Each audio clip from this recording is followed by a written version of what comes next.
How does sexual self-confidence affect your life, whether you have it or not?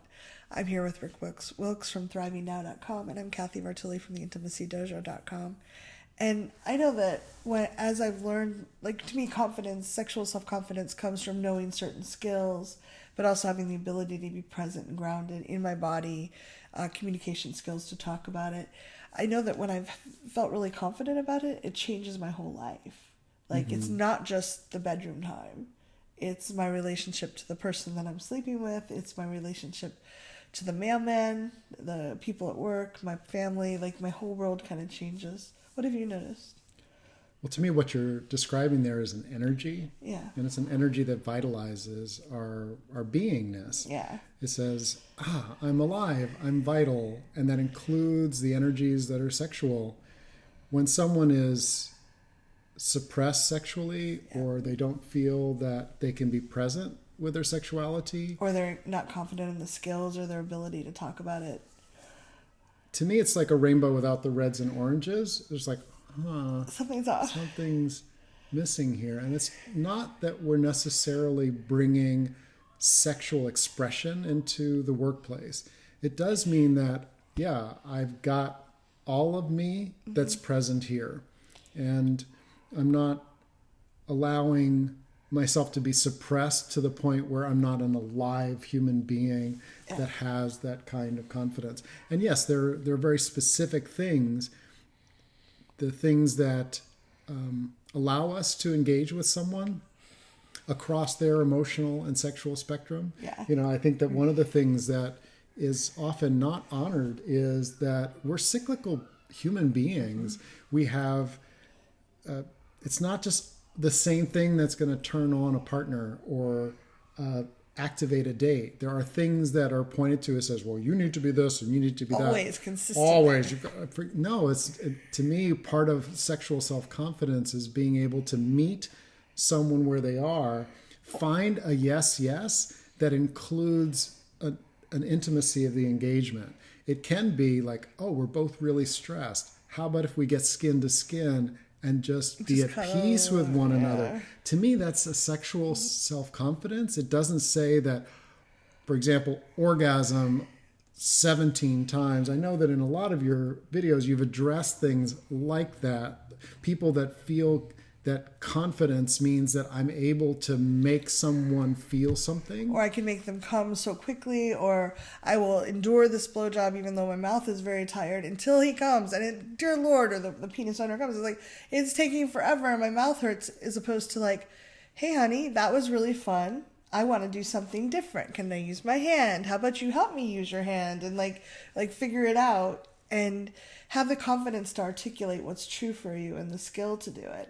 And I think a lot of people just don't have those skills. I know I was 44 and I started working with a coach to help me with my sexuality because I was very shut down. And I kept talking about down there. And he's like, use your words, Kathy. I was like, oh, it was so hard. But again, we did a video earlier about awkwardness and like I hadn't practiced. And now I can say vagina and vulva and like clitoris. It's not hard. But I'd been so quiet about it that the vocal cords didn't want to work around those words.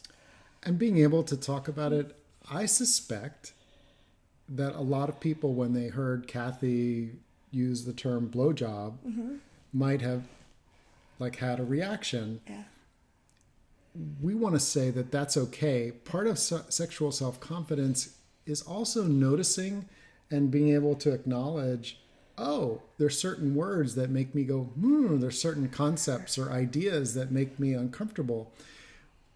Our emotional approach is, if you take the flinch or the fear out of it, you can be clear. Like, sexual confidence doesn't mean that you're open to everything all the time. It means that you're clear about today, this moment, with this person, in this situation, in this place. I feel that these are my possibilities that I might want to offer. And I've got some confidence. And even if the confidence is, I've never done this before and I'm curious about it and maybe this would be really awkward, but I have a confidence in being able to do that. That's a different kind than the arrogant the arrogant confidence that a lot of times people say, the cocky confidence that says, you know, I have it all together. That's sort of an alpha confidence. Well, it's the pickup artist community, and a lot of dating advice is really based on it. Like, pretend you know what you're doing. Be really confident. Not admit. What we encourage people is admit what's true for you.